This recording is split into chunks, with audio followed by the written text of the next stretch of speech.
Welcome to Press On Podcast with Mike Woodruff, where Mike and invited guests share insights to cultivate a biblical perspective and thoughtful resilience in challenging times. Well, welcome back. I'm excited today to have Jon Ferguson, who is the author of this book, B.L.E.S.S, which talks about 5 everyday ways to love your neighbor and change the world. And Jon is more than that. He's a church planter, a pastor. He's an author. He's a missional leader. And Jon and his brother Dave have been sort of shaking up things in a variety of settings for the last 20 or 25 years. Who's older, by the way, you or Dave? I don't know, but I'm glad you said 20 to 25 years. You just made me younger than I actually am. That's for sure. Okay. It's more like 30 to 35 years. Okay. Well, I think I'll just say you made it on my radar 25 years ago. I'm not saying you haven't been shaking it up for 40 years, 50 years, but you've got to know who's older, you or your brother. I'm guessing he's older. He's 2.5 years older. Yep. That's what I thought. Okay. I usually say older, a little shorter, okay, not quite as good looking. Right.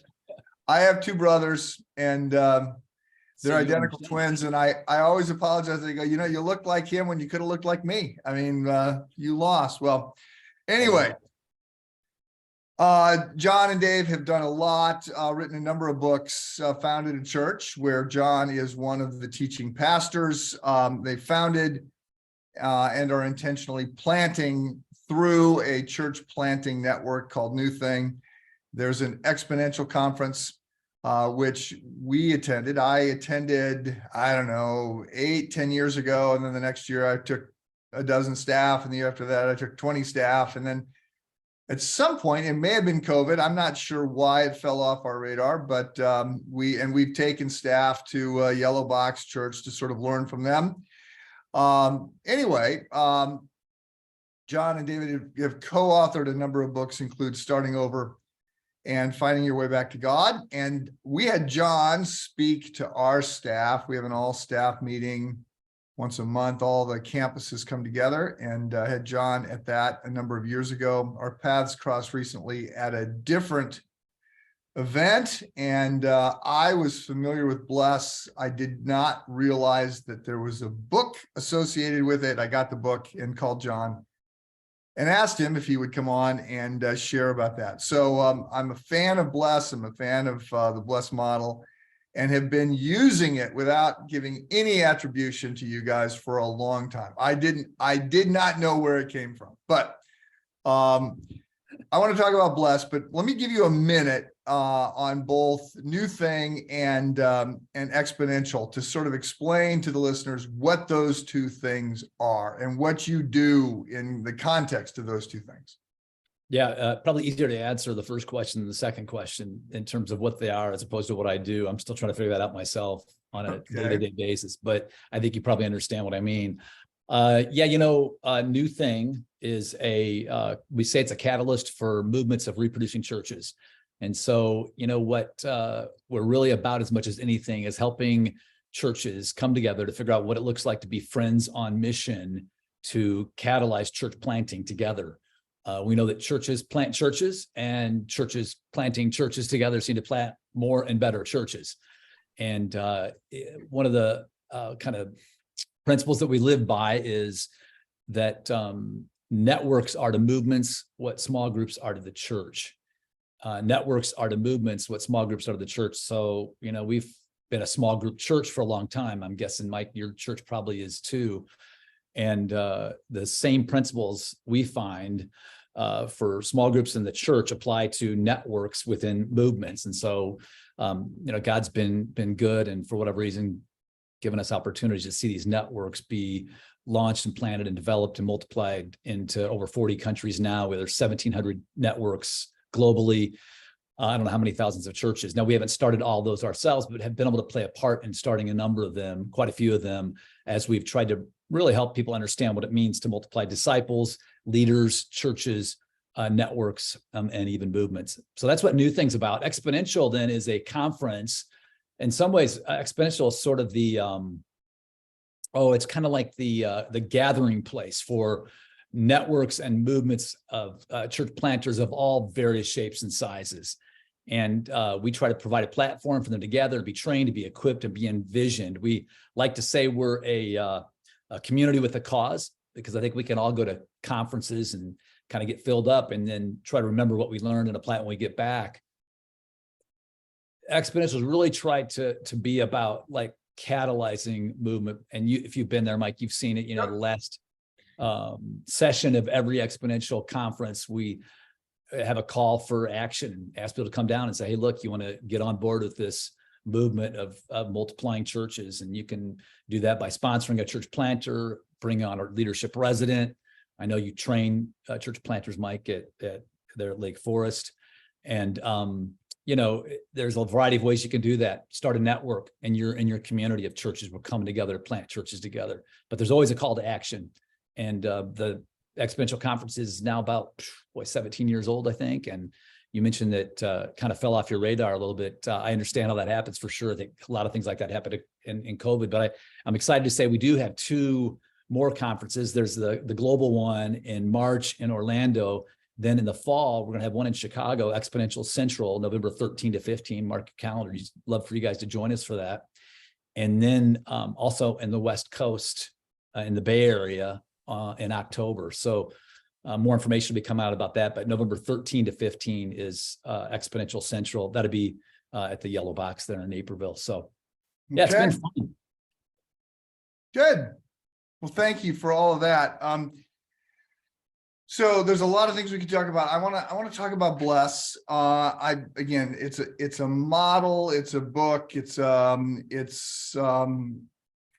I got the book a couple months ago when I discovered that there was a book. Again, we had, I think a couple years ago, Rick Richards was preaching at Christ Church, and he shared the B.L.E.S.S model. I saw in your book a little diagram of 9 boxes with your house in the center. Yeah, right on. We had passed those out, I don't know, 3 or 4 years ago, and said, walk your neighborhood, pray for your neighbors, figure out who your neighbors are. And so we have sort of done that. I then was like, oh, there's a book. Oh, this is the Fergusons. Oh, okay. So got the book and read the book. It's a simple read. It's very, I'm not saying simplistic. It's inspirational, informational, biblical. It's got a lot of applications. Sort of tries to give you some very specific next steps. But I'm not going to assume anybody knows what we're talking about. So let me just ask you, what is the B.L.E.S.S model? Yeah. Great question. And Mike, I appreciate kind of your journey in discovering it too. And I'm sure we're not the first to draw a map of your neighborhood and say, pray for these people. But I do like what you said about B.L.E.S.S being simple, and it is incredibly simple. But we find that, the more simple you can make something, the more relatable, the more memorable, the more scriptural. People they're going to soak it up. They're going to take it on, and they're going to actually put it into practice. I grew up in a Christ following home, Mike. I had the experience of a life-changing relationship with Jesus. I was 10 years old. My dad was a pastor. We did it old school, Sunday night, invitation hymn at the end of the service. If you want to commit your life to Jesus, you come down front right now, like the Billy Graham Crusades, That was my experience. And so, I grew up in that environment, and it was very, very positive. And I think, like most people, when you experience that, you want to tell others about it, right? I think the difficulty is, the frustration is often finding a way to do that feels natural and authentic. And both my brother Dave and I think we're frustrated personally after a number of years. I mean, we started our church. Our mission is helping people find their way back to God. I know, the mission at your church is I think it's similar to that in some ways too. We're trying to help people discover life with God. So yes, Yeah. a very similar assumption. Yep. Yeah. And I saw that on your website. I love that. Simple to the point. It's clear what you're about. And so we wanted our people to also be about that. And so they knew our mission statement, right? Helping people find their way to God. They see it on the website. They see it on anything that we have published. You walk into our auditoriums and we have it on the wall. but truth is they still weren't living it out. And so I think, most people who have a relationship with Christ truly hope their friends and family will also. But we wanted to move people beyond hoping to actually helping. And so, we were feeling those frustrations. Our people were feeling those frustrations. And, the book talks about this doctoral dissertation that we stumbled upon. I don't know if you remember that, B.L.E.S.S versus converters. I could just tell it briefly if you think that'd be helpful. Please do. It was it. And I went looking this morning in prep because I thought it happened in Thailand, but in the book, it doesn't say that. Maybe I just heard somebody say that, or maybe it's not true. No, my understanding is it was Thailand, and I thought that was in the book. Interesting. I have to go back and check that. It's a good catch. But the title of the dissertation was B.L.E.S.S versus converters, and it's those who bless versus those who convert, and it was based on two teams of missionaries who, like you said, went to Thailand, but they went with two different strategies. The converters went with the sole intention of converting people, right, evangelizing, and the B.L.E.S.S went with the intention of simply blessing people. They'd say, "Hey, we're just here to bless, whoever comes our way." And the study followed those two groups for a couple of years, and they discovered some really interesting things. First, they found that the B.L.E.S.S presence in the community resulted in tremendous amounts of social good, a better society, greater community life, people connecting up, some really, just amazing things were happening. Interestingly enough, they saw nothing like that from the converters, nothing. Secondly, though, this was the most surprising, is that the B.L.E.S.S had 50 times as many people choose to follow Jesus, make commitments to Christ, than the converters. Yeah, no, I get it. I was writing something a little while ago and said, when I came to faith, it was all about evangelism. And I was sort of 10 years later, via some of the stuff that John Stott had written, came to understand, there's got to be serving involved. There's got to be loving involved. There's got to be a focus and an awareness of hurting people and the poor. And that's not a secondary, and it's not simply a means to converting. The church has to mobilize to be a force of good. And of course, Jesus says, serve others and let your good works glorify God, that they will see your good works and glorify God. And so they will know we're Christians by our love. It's everywhere, right? Yeah. Yep. So I did think that study was profound, and I thought, that makes great sense. I'd love to know more. I fiddled around looking for a footnote because I'd love to sort of see how that has played out since that time. But so there's more, right? You're going to tell us more about this B.L.E.S.S model. So keep going. For sure. And so, we took that and said, okay, look, in the end, apparently the best way to love your neighbor and change the world is to be a blesser. Okay. So you go to scripture and you're kind of, okay, how do we make sense out of this? Well, it's, now that we've discovered this and we've looked at it, throughout scripture, this idea of blessing is everywhere. And I can't, help it now. I see it through this lens all the time, but, God's people were blessed to be a blessing from the very beginning, right? God blessed Abram, called him to leave everything. Genesis 12. Right. Genesis 12. Yep. The Lord said to Abram, go from your country and your people and your father's household to the land I will show you. I'll make you a blessing. You'll bless all people on earth. Yeah. George Barna led a fascinating study. You probably saw this, Mike, and I think it might be in the book too, but he asked people what they value in a person whom they would talk to about spiritual matters. And he wasn't talking, to people who claim to be Christians. He's talking to random people, your friends, my friends who live on our block, who we, maybe come across when we go to the grocery store, whatever that might look like. And there were three qualities that people mentioned. They said, if I was looking for someone to talk to about spiritual matters, I would want someone who will listen without judgment. I want someone who will allow me to draw on my own conclusions. And then finally, I want someone who can speak confidently about their own story. Listen without judgment, allow me to draw my own conclusions, speak confidently about their own story. It sounds like they want somebody to be their friend. Right. And in some ways, I think B.L.E.S.S is almost like a remedial class in how to be a good friend. But Jesus was known as what? A friend of sinners. And so, not only was that how he lived his life, but you look at throughout his life too. And I don't think there's a bat of an eyelash, a breath that came out of his mouth, a moment of time when he wasn't seeking to befriend people and to bless them, right? I mean, in Mark, people were bringing children to Jesus so that he could what? So that he could bless them. And so this notion of blessing, really is, throughout Scripture. And so it was really kind of exciting when we came up with like these 5 ways. It forms an acrostic, which is always great for a pastor, right? And it's the best acrostic I've seen. I sort of wondered, did you steal this from somebody? Was this a eureka shower moment? Like, wait, we can make this work. Who came up with this? Well, it's kind of hey, Rick Warren built an entire church and movement on acrostics, right? So oh, I know that. And he changed when he came out with the peace movement. Initially, he had a different set of 5 things for the letters. And then I was telling somebody what they were, and they go, "That's not it." And I went back and looked, and I go, "Oh, he started with the word, and he's now trying to sort of push things in." I wondered, did you start with the word, or did you start with here's what we need? I don't think anybody has ever asked me that question. Did we start with the word, or did we?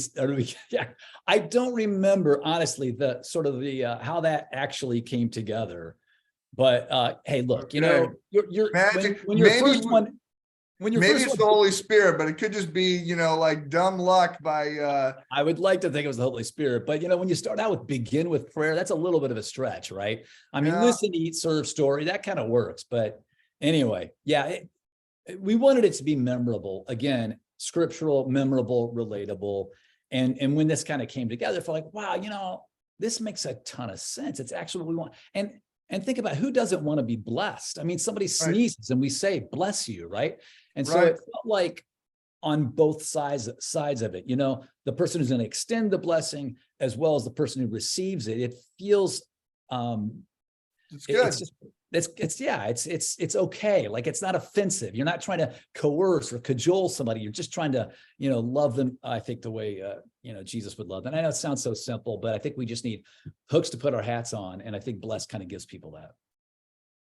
Yeah, no, I think you're, what I was reflecting on as I'm reading this is that it provides a little bit of a handle that steers people. So I do a newsletter on Fridays, and it's just sort of a random jump cut of things that I come across in the course of a week that I used to put them in files, and at some point I said, you know what?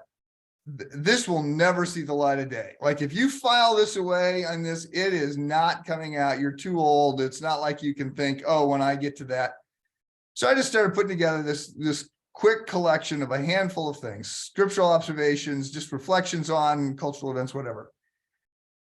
And I get asked by people, why aren't you saying more on this side? Or why, wow, you're too liberal, or you're too conservative, you're too this, or you're too that, or what are you trying to do? And I go, I don't really have a strategy here that you're asking for. I'm not convictionally a moderate. It's not like people say you're out of balance. And I go, you know what?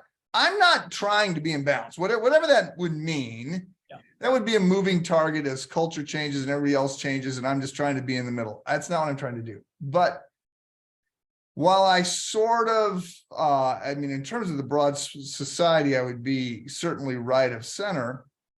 When I'm interacting with people who are further right, I keep wanting to say, I need to see more love. I need to see more grace. I need to see more compassion for your enemies. I need to see you be slightly less worried about being right in the argument, because I just don't think that's going to win the day. Somehow we've got to lead with love. And I thought this idea of saying, hey, bless your neighbor.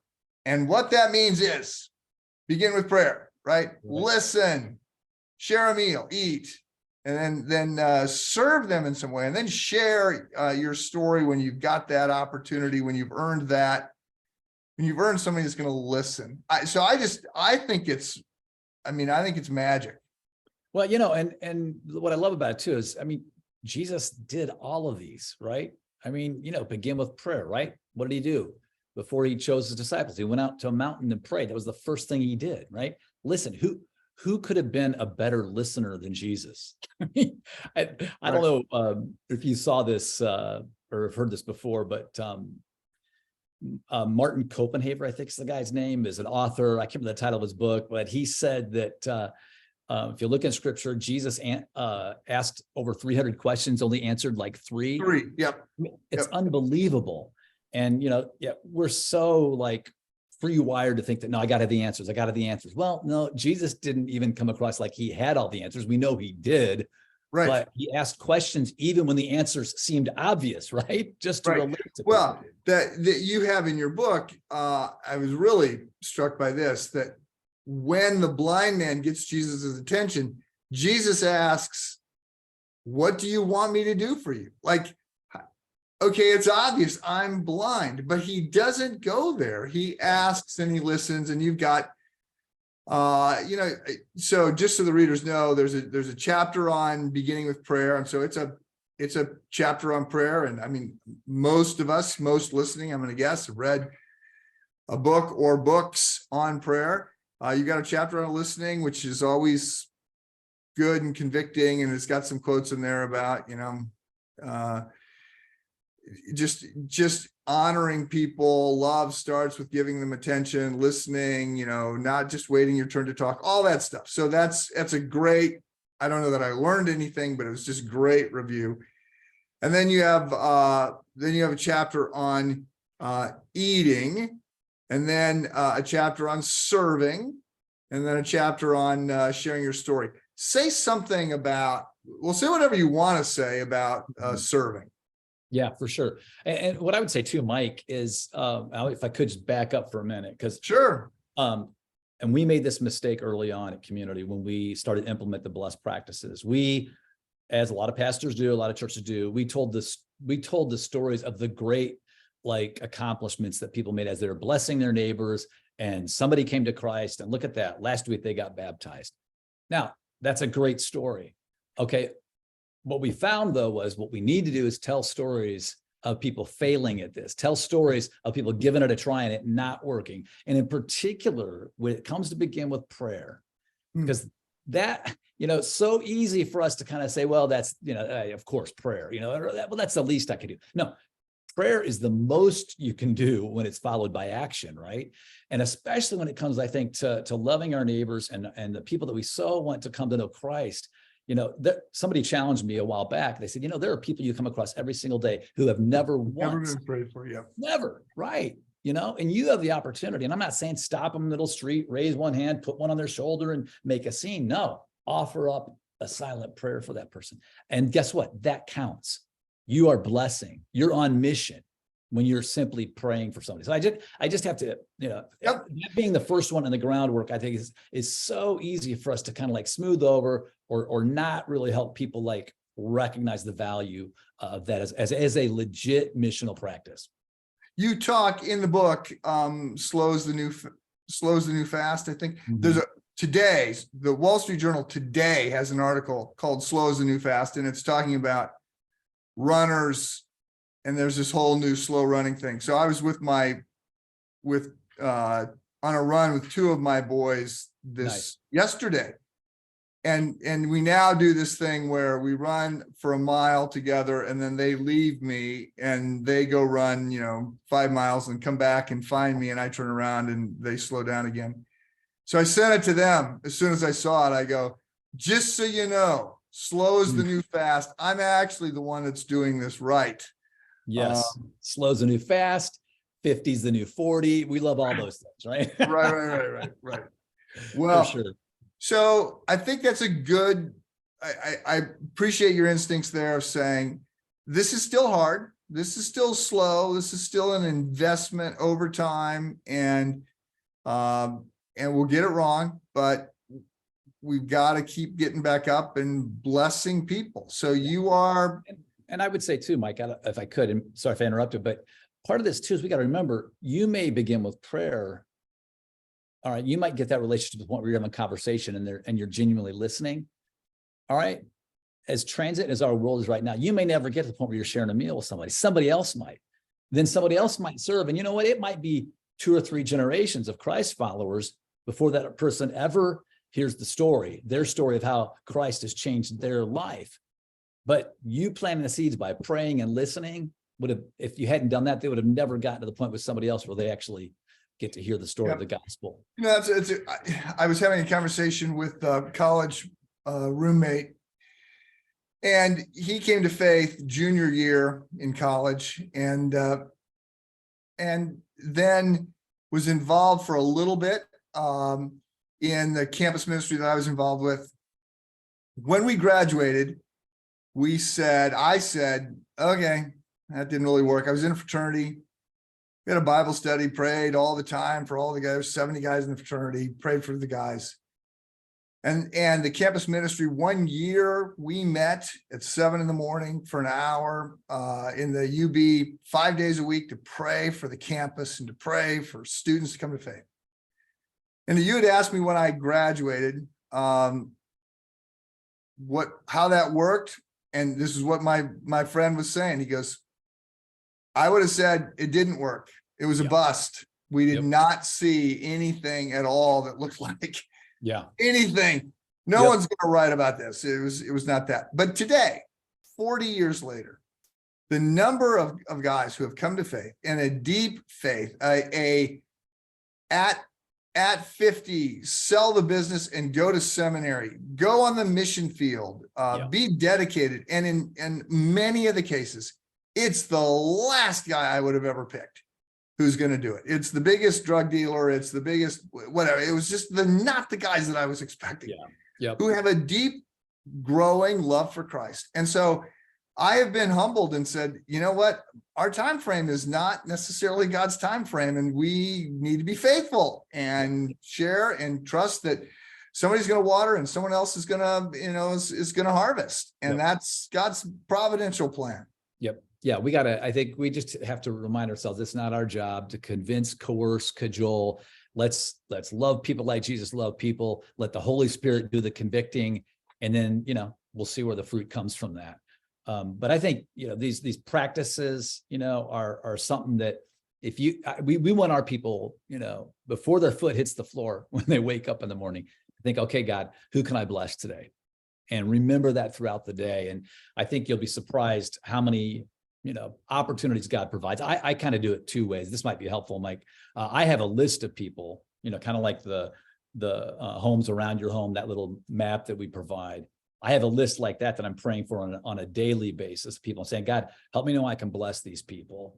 All right. So I'm sort of like trying to journey along with them. But then there's also more spontaneous kind of serendipitous opportunities that God provides too, where I'm saying, okay, Lord, there may be somebody I don't even know this morning that you want me to bless, but help me to look for opportunities to pray for somebody, to listen in an attentive way, to maybe share a meal or in some way, or to simply serve somebody. Quick example, my wife and I were, we live in the city on the north side. We were, we're thinking about this quite frequently and asking God to help us bless our neighbors and the people that live nearby us. And we're on our way to Walgreens to pick up a few things. And there's a woman there that is at the cash register almost every time we're there. Her name's Gigi. And so we're, checking out some things there at the cash register, striking up a conversation. Somehow the topic of ice cream comes up, probably because I love ice cream. Anytime I can talk about it or eat it, I'm on it. And I don't know how she even mentioned it, but she said her favorite flavor is mint chocolate chip. And we're walking out of the store. My wife's way better at this than I am. And she says, you know what? I just saw at our local grocery store, Big Apple, it's called, that Grater's. Are you familiar with Grater's ice cream, Mike? No. Graet. It's so good. It's one of the best. Everybody has their favorite. It's really good. Anyway, it's normally like $10 a quart. It was like half price at our local grocery store. She said, let's go up there and grab her a pint of ice cream, just bring it back and say, hey, you know what? You mentioned you love mint chocolate chip. Thought you might enjoy this. And I'm like, I'm not doing that. Oh, I thought you were going to be all over it. Like that'll go in the next book. Because I'm not as spiritual as my rewrite. wife. But I am smart and I do what my wife tells me to do. And she's like, what? This is a great chance to bless her. Let's do it. And I'm like, okay, you're right. Let's do it. So I walked up there, it was about a block away, grabbed the pint, brought it back, said, Gigi, hey, couldn't help it. You mentioned that. We knew it was on sale. just wanted to kind of bless you today. Hope that, you enjoy the ice cream. Nothing else was said, but it was just a simple way for us to, we kind of incorporated the E and the S, right? Eat ice cream and serve. So And serve. Yep. No, that's great. That's very we're looking for those sort of spontaneous opportunities, in addition to the people that are on my list that I'm regularly saying, God, help me look for ways to bless these people that I know, you want a part of your kingdom. And blessing them, just to sort of keep this to be simple or to be clear, if I were to pray for them, or I were to listen to them, or I were to share a meal with them, or serve them in some way, that's blessing them. All those things across the front, across that acrostic. Yeah, it all counts. And we're just living the way Jesus lived and blessing people the way he blessed people. He said, Son of Man didn't come to be served, but to serve, right? I mean, you look throughout scripture, how many times he shared meals with people and the breakthroughs that followed after he shared meals. It's incredible. So yeah, I mean, we've all experienced that, right? You share a meal and suddenly this person that you felt like you were just kind of maybe knew a little bit, was an acquaintance, is now like a friend. So yeah. I'm gonna jump on that tomorrow. I got 120 of my closest friends coming to a barbecue tomorrow night. So, and then Wednesday night as well. And sort of cheating when you're the pastor and you just send out an invitation. Right on. You're gonna be passing out the blessings, man. Well, I'll bank a few. Yeah, hopefully.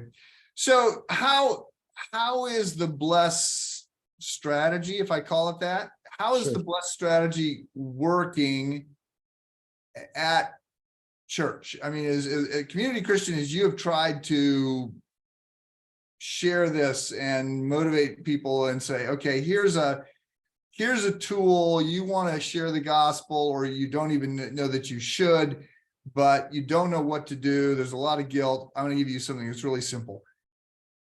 Is it got some Velcro to it? I mean, if I were to go to Community Christian and ask somebody about it, would they go, oh yeah, I get it, I got it, I'm doing it? How does it not play that it out? means a whole lot, but we have put it up on the wall, so it's up there permanently now. Right next to the mission statement. Mike, yeah, I think it isn't something somebody learned at a conference that's sort of a flash in the pan that we're going to give a try. I mean, we have decided that this is the way we're going to equip people to do evangelism. This is what it looks like for our folks to do outreach. And so it shows up in a lot of different ways and in a lot of different places. We'll do at least probably one teaching a series a year specifically on B.L.E.S.S. We'll incorporate into the application of our message series in your small groups. Every small group is supposed to begin with that question: who did you bless this week? We print like a small group discussion guides that goes along with the big idea from the preceding message that people can download from the website. At the top of that discussion guide is that question. And again, if you say, well, I prayed for my neighbors this week, that counts. If you had the opportunity to share a meal or serve, great. That's all good too. But any way you can bless them counts. So, we're trying to reinforce that over and over again. Now, it's kind of tough to measure the success of it in some respects. And I think you have to be a little bit careful with that. But we do a survey. We've done a survey a couple different times where we'll ask people, do you know the B.L.E.S.S practices? And the majority of our people would say, yeah, I know them. And then we'll dig in a little deeper and say, well, which ones of these had you had an opportunity to practice? So we'll survey our people and try to get a gauge of how we're growing in these areas. But it's simple enough that I think you can utilize it and make it a part of the culture of your church. Okay. So how the book has been out for a couple of years, year and a half. Yep. 2021, a little over 2 years now. And how is it doing? It's done well. We've been really pleased with how it continues to kind of keep people excited and engaged. More and more people are purchasing it. We'll get more and more opportunities to kind of share it, talk about it. And as we learn from other places too, we're able to take what they're learning and get that word out as well. We've got some really interesting resources right now too.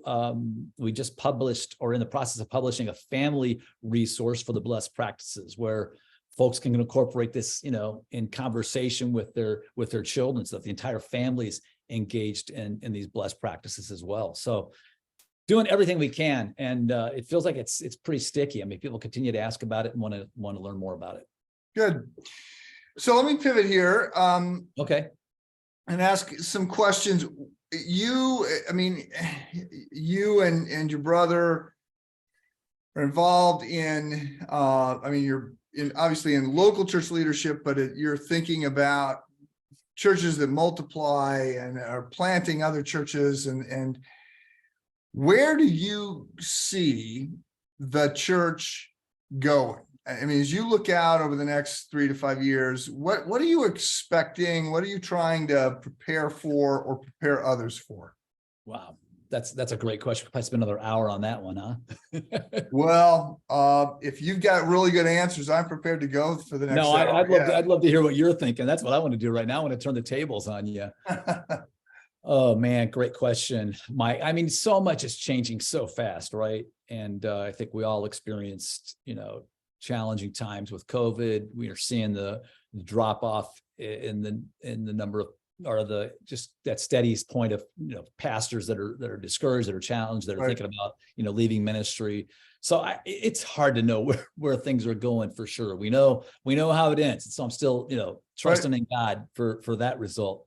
But some of the traction that we're seeing, I would say, and we're seeing this across the country and other places throughout the globe, is in the micro church development, just smaller expressions of church. And we're doing what we can to equip people to lead those smaller expressions of church that are able to reach people that might not normally walk through the doors of a more kind of traditional church environment. And it's fun to see that. We have about 80 different micro churches that are connected, some closer, some loosely connected to community. And we provide training and equipping and resources for those churches. A number of those are actually in India. We have about 15 or 16 now that are in Cuba. And it's just interesting to see, that development as sort of a different approach to church that I think is a little less dependent on some of the things that we've depended on, like buildings and highly trained, highly skilled teachers and leaders.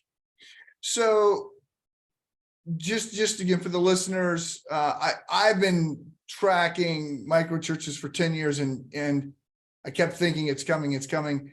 There's a couple problems I don't see solutions for yet, or they're emerging in different ways.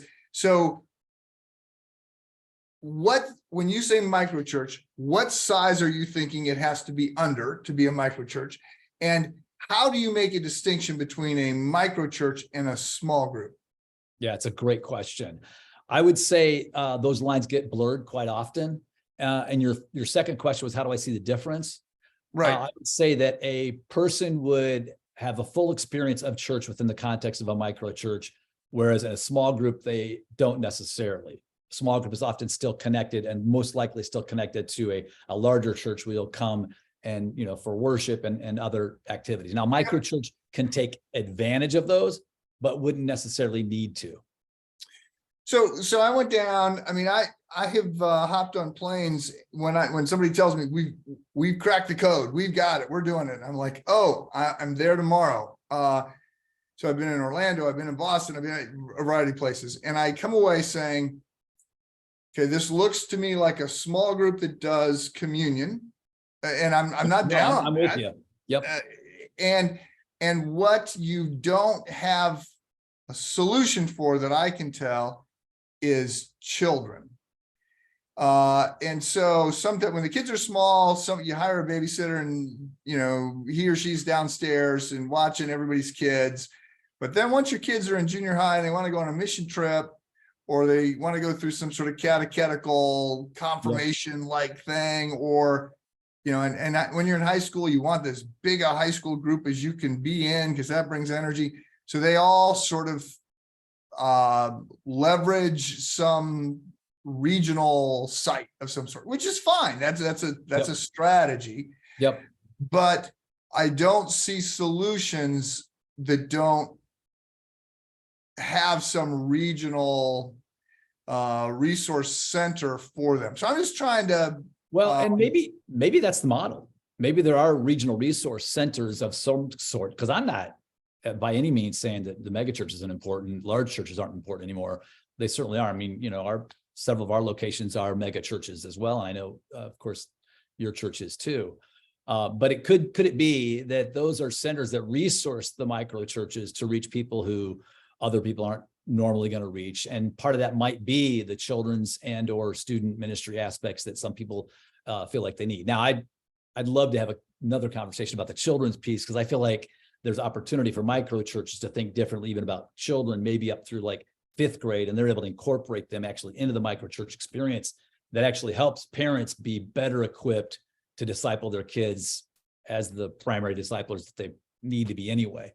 That's probably a whole nother podcast. Or well, yeah, and yes, and I see great advantages to that, and I see the trade-offs. Like, okay, there's certain things you talk about if your kids are in the room, and there's certain things you don't talk about if kids are in the room. So yeah.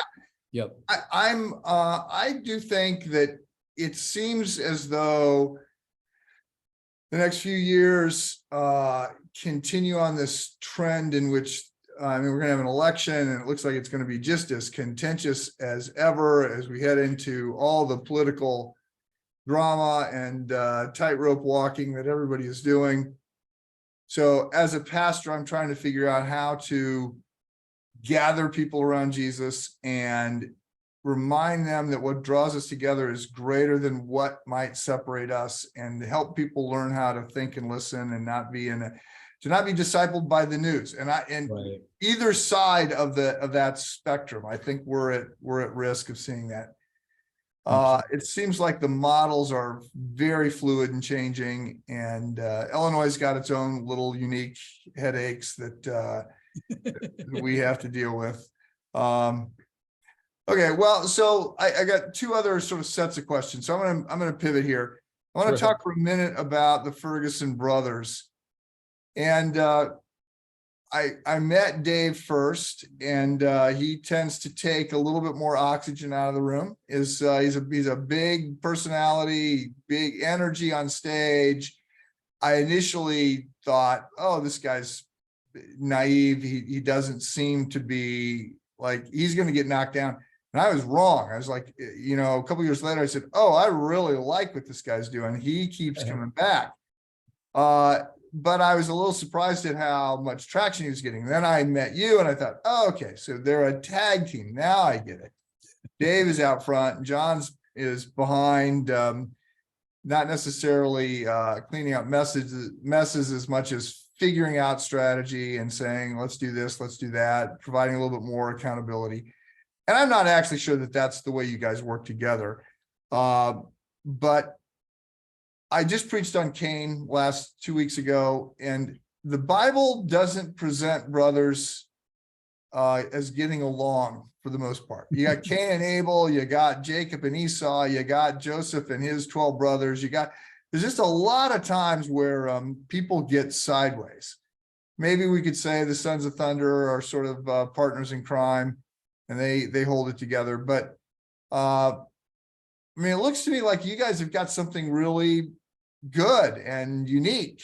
Is that a fair observation from the cheap seats? Well, after 34 years of working together, I don't think you can fake it that long. So okay, there you go. Good answer. Maybe that's why my folks named us David and Jonathan. Okay, these guys are going to be brothers. We'd like for them to be friends. That doesn't always work that way, but if we name them after good friends in the Old Testament, and maybe they'll have a better chance of sticking together. And you hit on it, I think, quite well. We still don't agree on everything, and we kind of duke it out and fight like most brothers do. We go in the room, we fight, come back out, and kind of let everybody know, well, I think this is what we're going to do. So, and to Dave's credit, I don't feel like I've ever felt like, he's the lead pastor, 2.5 years older. But I've never felt like, I work for him or like he's my boss. And so I think that, and then the way that God's just given us opportunities over and over again, there's plenty of room. I truthfully can't be grateful enough. We did a talk on friendships a couple of weeks ago at Community, and said, hey, you know what? One of the greatest gifts of my life is the friendship that I have with my brother Dave. And that still holds true. Not always easy, but no, it's been good. Yep. Okay. Well, we're coming up on the top of the hour here. So let me pivot to the final 4 questions. And this is just the, whatever your answer is, whatever you say. Should I be nervous? No, I don't think so. You've been a pastor. I say to people when they say, I'm going to say something hard, or did I offend you or something like that? They go, look, I've been a pastor for 30 some years. I mean, you got to say really particularly ugly things about my mom or my wife for me to care. Like, otherwise I'm just like, there you go. Get in line.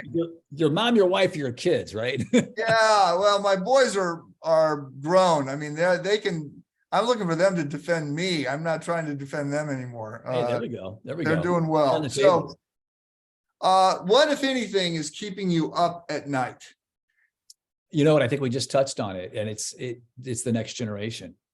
I don't know if it's the next or the next, but man, all that we read about the 20-somethings, not being engaged in church and seeing that, and just wondering what it's going to take for us to turn the corner on that. How do we keep them engaged? What does it look like for them to, maybe I don't know. I have to tell people, hey, don't confuse Jesus with Christians.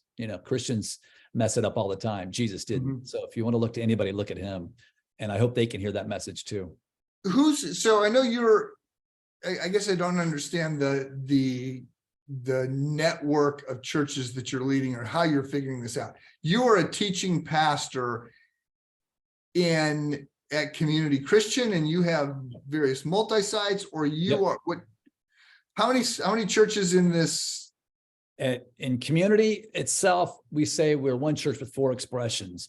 And one of those expressions is like local church parishes, geographically defined. We have 7 locations throughout Chicagoland. We have churches that meet in prisons throughout Chicagoland. We have our micro churches that I mentioned before. Some of those are local. And then we have our online presence, communityonline.tv. So those are the 4 expressions. And so I'm a teaching pastor for those expressions, as well as founding pastor and other roles I play, but yeah. And you're teaching at any of those expressions, at any of those venues on any given weekend? Could be, yep. Mm-hmm. Right. And how many are on the teaching team? Well, that's a tricky question. See, we have, each of our locations have what we call them community pastors. And so they are the primary teachers at those locations. But then my brother Dave and I, we kind of rotate around and teach at various locations in addition to that. So we get a chance to teach at those places across the city and suburbs. And then also on Community Online too. Yep. So I guess behind all that, I'm just trying to figure out, are you having greater success reaching younger people with younger preachers? Good question. Well, I'd love to say yes. I hope that's the case. I'm not sure that I could present any evidence that verifies that necessarily. Okay. Well, I know a guy who's in his early 60s, and he's asking that question because he's been told that most communicators reach 5 to 10 years in either direction, and that the really, really, really super gifted ones reach 20 years in either direction, but nobody reaches more than that. And I don't know that that's true, but I'm just trying to figure out how you keep a congregation or a multi-site church. I love that you're asking that question. And I mean, I do know this, we have to develop younger leaders and pastors just for the sake of the church to go on, right, and grow. But I mean, I think there's also something, I mean, I live in Lincoln Park on the north side, so I'm around, 20 somethings all the time. And our location here in this community is full of 20 somethings.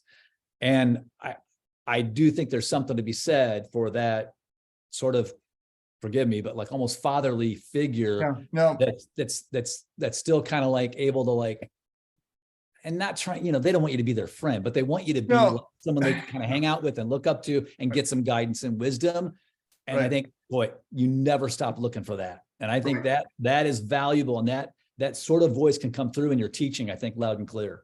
Right. We do not need 20-year-olds do not want a 60-year-old that's acting like they're their peer.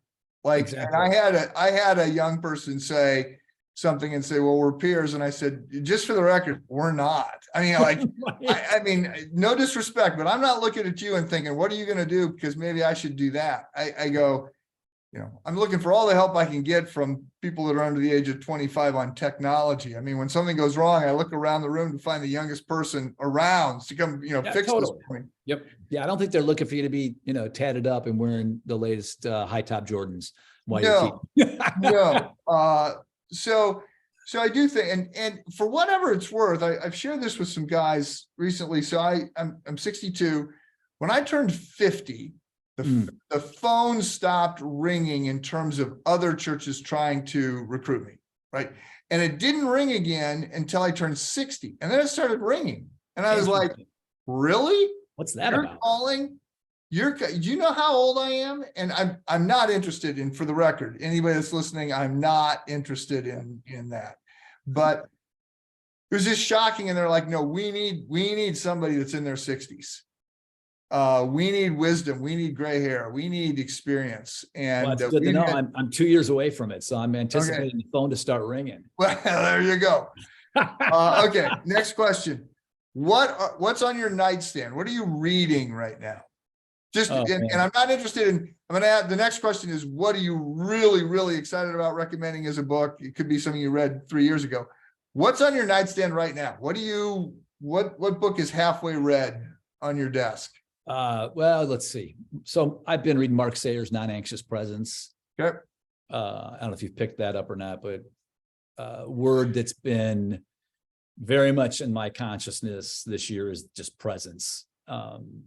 Presence in the presence.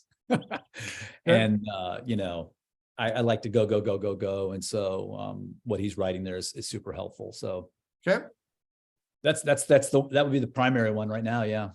Okay. Well, so then let me ask a related but different question. What have you been recommending the most lately? And this could be a book, it could be a movie, it could be a podcast, it could be an experience. But what are you saying to people? You really need to reflect on X. Yeah, good question. Well, a couple quick things come to mind. I've been doing a lot of work, a little more work in development, fundraising, that kind of thing. And Henry Nouwen's A Spirituality of Fundraising, I've picked up just within the last month or so, and it's super short. It's like 60 pages, but you know, Nouwen is, you know, profound on anything, I feel like. And so him on fundraising, I'm like going, okay, now that's an interesting combination. Yep. I got to read that. So yeah, Spirituality of Fundraising is something that Because what two words don't go together? I know, Nouwen seriously. and fundraising. Yeah. Exactly. I know, but apparently he did. And you know, it's great. It's short enough. It's almost like you can read it as a pep talk before you go in to make a big ask. Okay. Okay. Good. Last question. What are you working on now? You've had 4 or 5 books out. I think this is your last book, right? Yep. So are you and your brother working on something together? You know, we just had a conversation about that a while back, and there's a few different things we're kind of kicking around. One sort of fits with this whole microchurch idea, and it's, you know, I feel like we've made church so complex and so complicated in so many ways, and you know, I'd like to think that we're good at making things simple, or maybe we're just, you know, not that smart. But we've been kicking around the idea of, and you know, there's been some books written similarly. I think we'd have something additionally to offer, but something around the idea of, you know, just making church accessible. What does it look like to make church accessible? Not only from the person who's leading the church and starting the church, but also from the person who may be experiencing it. And just some simple ideas about how we make it simple, like B.L.E.S.S. I mean, B.L.E.S.S is one of those simple ways that I think has caught on, because people are looking for something that's not so complicated, that gives them a way to actually do what they already feel like they want to do. Okay. We'll see if it has any legs. I don't know. I look forward to whatever you guys write next. So appreciate you giving me this hour, and God's blessing on you, and the work you guys are doing. Say hello to your brother, and with We that, will. we'll call it a wrap. Mike, it was fun. Thanks a lot. I really admire the work that you're doing up there in the North Shore, and look forward to having opportunities to work together again in the future. Okay, thanks so much, John. You bet.